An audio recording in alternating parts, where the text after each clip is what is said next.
सब साधु बन जाएं, कोई विवाह न करे तो साधु भी बनने बंद हो जाएंगे। ये वृक्षों से थोड़े ही नीचे गिरेंगे कि आकाश से गिरेंगे। गृहस्थ न होते तो महात्मा का जन्म कहां होता, और महात्मा की जाने दो, गृहस्थ न होते तो परमात्मा का अवतार कहां होता, श्री राम और श्री कृष्ण का अवतार कहां होता। इसलिए धन्यो गृहस्थ आश्रम, गृहस्थ आश्रम सबसे श्रेष्ठ आश्रम है। वृंदावन के सुप्रसिद्ध संत श्री उड़िया बाबा जी महाराज से एक बार किसी जिज्ञासु ने कहा कि महाराज अब तो पाप बहुत अधिक बढ़ गया है, भगवान नहीं आ रहे हैं। अच्छा, लोग ऐसा पूछते भी हैं, पाप बहुत बढ़ गया है, अब तो भगवान नहीं आ रहे हैं। तो श्री बाबा से जब किसी ने पूछा, पूज्य उड़िया बाबा जी महाराज से, पाप बहुत बढ़ गया है, भगवान नहीं आ रहे हैं, तो बाबा मुस्कुराकर बोले कि तुमसे किसने कहा कि पाप के कारण भगवान आते हैं। अच्छा, कितनी बढ़ जाए पाप, पाप में इतनी शक्ति है कि भगवान को बुला ले। अरे पुण्य तक तो परमात्मा को बुला नहीं पाता, प्रेम ही बुला पाता है। हाँ, ये बात अलग है कि भगवान आते हैं तो पाप मिटता है, लेकिन पाप भगवान को बुला नहीं सकता है। भगवान पाप के कारण नहीं आते। बाबा मुस्कुराकर बोले, भगवान तो बाप के कारण आते हैं। कोई दशरथ जी कौशल्या जी तो हों तो राम जी आवे, वसुदेव देव की हों तो कृष्ण जी आवे। इसलिए गृहस्थ आश्रम की महिमा है, विरक्तों की भी महिमा है, लेकिन गृहस्थों की भी महिमा है। और मैं गृहस्थ और विरक्त में इतना ही भेद मानता हूं कि जैसे बड़े शहरों में दो सड़कें होती हैं, एक बाजार के बीच से जाती है, एक बाईपास रोड। तो जो विरक्त हैं ये शहर, संसार रूपी शहर के बाईपास रोड से जाते हैं, जो गृहस्थ हैं वो बाजार के बीच की सड़क से जाते हैं, इतना ही अंतर है। अच्छा, बाईपास रोड से कोई पार चला जाए, शहर को पार कर ले, तो कोई बड़ी बहादुरी नहीं। बाईपास रोड बना ही इसीलिए है कि वहां भीड़ है ही नहीं, वहां तो बड़ी सुविधा, आराम से निकल जाओ। बहादुरी तो उसकी है जो बीच बाजार में जाम में फंसकर थोड़ी थोड़ी गाड़ी बढ़ाकर आगे निकलता है, बहादुरी तो उसकी। तो विरक्तों के लिए तो बाईपास है, खाली रोड पड़ा है, चले जाओ, अपनी गाड़ी किनारे से निकाल लो। अच्छा, लेकिन धन्य है तो वे गृहस्थ जो संसार के व्यवहार के बाजार में फंसे, अपनी जीवन की गाड़ी को साधना की सड़क पर जितना मौका मिलता है उतना ही आगे बढ़ा कर ले जाते हैं। हाँ, पीछे से लोग हॉर्न बजा रहे हैं, मोटरसाइकिल वाले परेशान कर रहे हैं, साइकिल वाले परेशान कर रहे हैं, पैदल वाले परेशान कर रहे हैं। अब पीछे वाला हॉर्न बजाता, आगे बढ़ाओ, आगे वाला बढ़े तब तो वो बढ़े, लेकिन बेचारा सबकी सुनता है, सबकी सहता है, कार की स्टीयरिंग पकड़े बैठा रहता है, जितना मौका मिलेगा उतना आगे बढ़ाएगा। मैं कहता हूँ गृहस्थ जीवन में कितने झंझट हैं, पर इतने झंझटों के बीच में भी सबकी सुनते सहते हुए जितना मौका मिलता है, साधना की सड़क पर अपने जीवन की गाड़ी को आगे बढ़ाकर जो संसार को पार करता है, वह गृहस्थ जीवन है। हाँ, ये बात अलग है कि आगे जाके दोनों सड़क एक ही मिलेंगी। बाजार की सड़क भी वहीं जाकर मिलेगी और बाईपास रोड भी वहीं जाके मिलेगा। इसीलिए चाहे कोई विरक्त हो, चाहे कोई गृहस्थ हो, भगवान के यहाँ पहुँचने के लिए सड़क एक ही है। ये तो संसार के दो मार्ग हैं, प्रेय मार्ग और श्रेय मार्ग, बाजार के बीच का मार्ग और बाईपास रोड। इसलिए दक्ष ने श्राप दिया कि ज्यादा देर मत ठहरो, तो नारद जी कहीं ठहर ही नहीं पाते। पर आज मन में आया कि भगवान का भजन यहाँ कुछ देर बैठकर करें, पर बैठ नहीं सकते। क्यों? श्राप पीछे लगा है, और श्राप है कर्म का फल, और कर्म का फल माने भाग्य, प्रारब्ध, और प्रारब्ध भोगना ही पड़ता है। लेकिन प्रारब्ध से ऊपर परमात्मा है। नारद जी ने भगवान का स्मरण किया, सुमिरत हरि श्राप गति बाधी, सहज विमल मन लागी समाधि। नारद जी को समाधि लग गई। अब आप विचार करना, नारद जी को समाधि लगी भगवान की कृपा के कारण। देवराज इंद्र को डर हुआ कि देवर्षि नारद इसलिए तो तपस्या नहीं कर रहे हैं कि हमारा पद पाना चाहते हो, तो कामदेव को भेजा कि बाबा की समाधि भंग करो। कितनी अद्भुत बात है, जिसको समाधि लगती है श्री राम के कारण, और जिसकी समाधि भंग होती काम के कारण। काम का काम है समाधि भंग करना, और राम जी का स्मरण समाधि प्रदान करने वाला है। काम ने बड़ी चेष्टा की, पर नारद जी की समाधि भंग नहीं हुई। क्यों नहीं हुई? जब जानकी नाथ सहाय करे तब कौन बिगाड़ करे नर तेरा। सीम की चाँप सकई को तासु, बड़ रखवार रमापति जासु।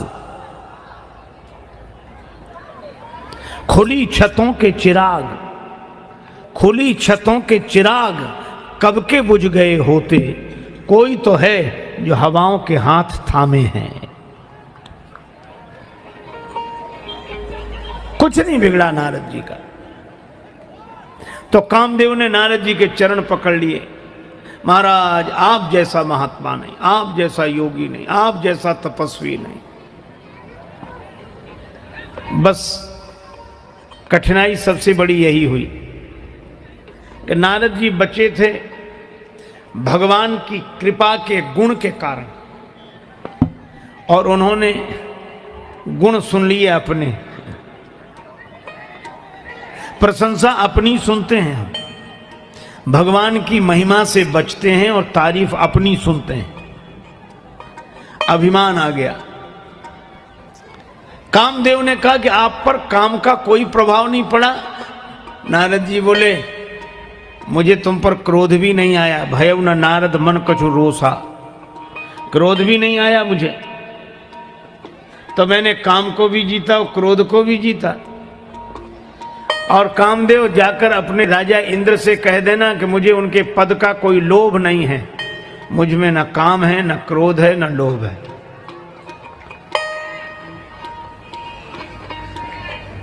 ऐसा अभिमान मन में आया, मुझ में न काम, न क्रोध, न लोभ।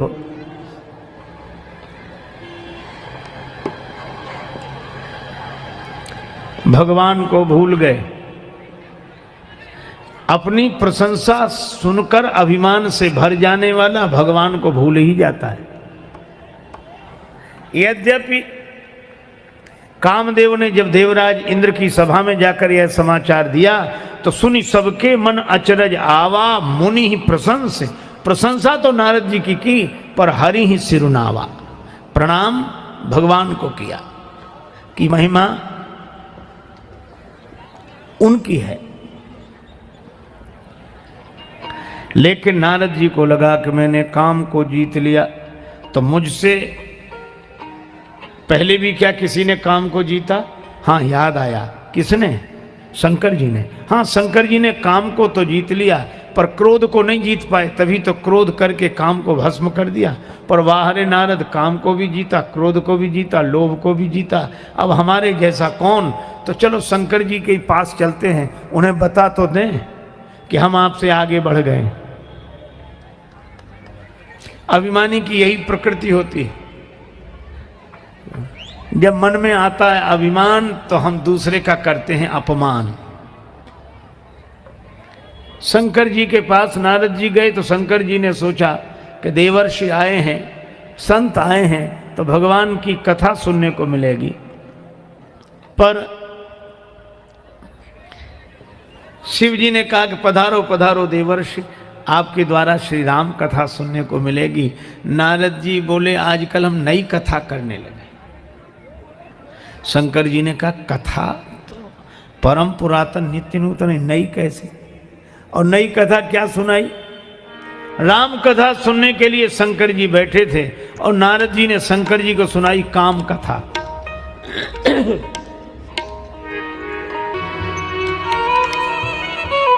अब श्री तुलसीदास जी का व्यंग देखे। शंकर जी नारद जी से सुनना चाहते हैं रामचरित, और नारद जी ने सुनाए मार चरित, श्री राम कथा नहीं काम कथा। अब नारद जी ने पूरे मनोयोग से अपने काम विजय की गाथा भगवान शंकर को सुनाई। अब शिव जी तो चुपचाप अवाक, क्या कहें।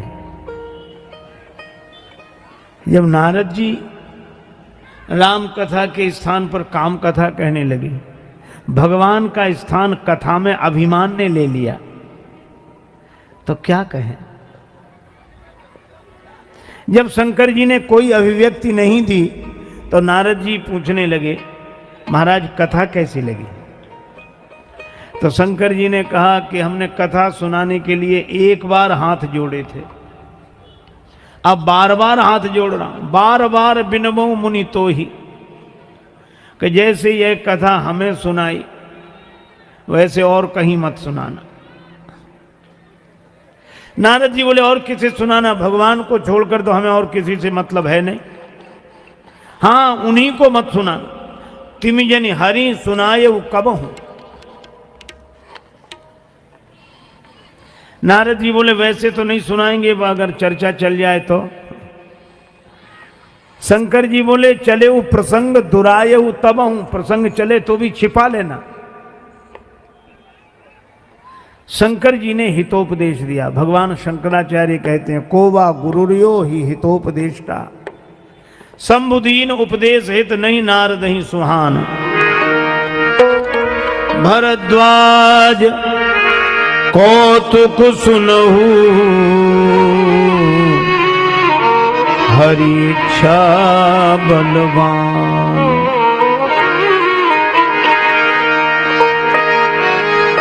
शंभु वचन मुनि मन नहीं भाए, तब बिरंची के लोक सिधाए।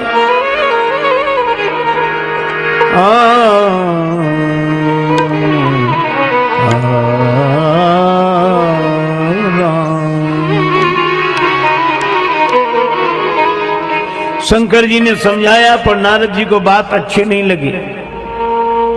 जब आते अच्छे दिन तो अच्छी बात सुहाती, ना ही तो समझाने पर भी नहीं समझ में आती। भगवान की इच्छा। नारद जी को लगा कि ये कहते हैं कि भगवान को मत सुनाना यह कथा, विष्णु भगवान को काम विजय की गौरव गाथा मत सुनाना। हमको क्या मतलब जो भगवान के पास जाए, अब तो भगवान हमें बुलाएंगे। हमने जो कीर्तिमान स्थापित किया किसी ने किया, काम क्रोध लोभ तीनों पर विजय प्राप्त कर ली। अब नारद जी सोच रहे थे कि भगवान की ओर से निमंत्रण आएगा कि नारद जी आपका अभिनंदन समारोह होना है।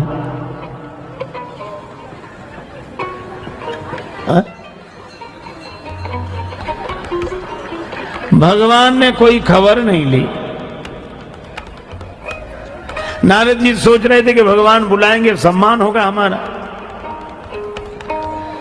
लक्ष्मी माता ने कहा कि नारद बाबा की आपने खबर नहीं ली, बहुत दिन हो गए। भगवान ने कहा कि अब नारद बाबा को एक बीमारी लग गई, हम उनकी खबर अच्छी तरह लेंगे। अब नारद जी यही सोचे कि भगवान ने आज तक हमें बुलाकर सम्मानित नहीं किया, हो सकता है भगवान को पता न लगा हो। अब नारद जी ठहरे, बाबा जी कोई परिवारी व्यक्ति होते तो किसी सदस्य को भेज दे कि जाओ भगवान से कहे आओ। लेकिन नारद जी को लगा कि एक बार चलो हम ही जाकर भगवान को बता दें कि हमने क्या कमाल किया है।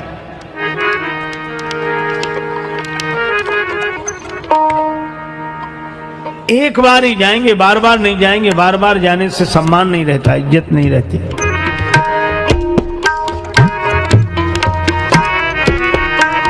एक बार कर थल बर बीना, एक बार कर थल बर बीना, एक बार कर थल बर बीना, एक बार कर थल बर बीना। गावत हरि गुण गान प्रवीणा, हरि गुण गान प्रवीणा। बार करतल भर एक बार करतल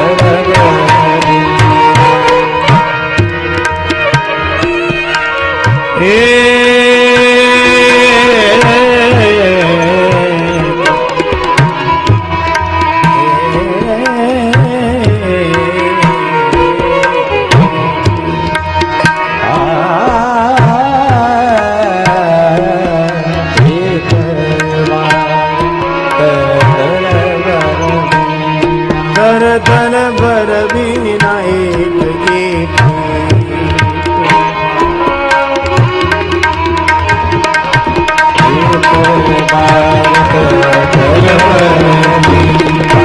गावत हरि गुण गान प्रवीणा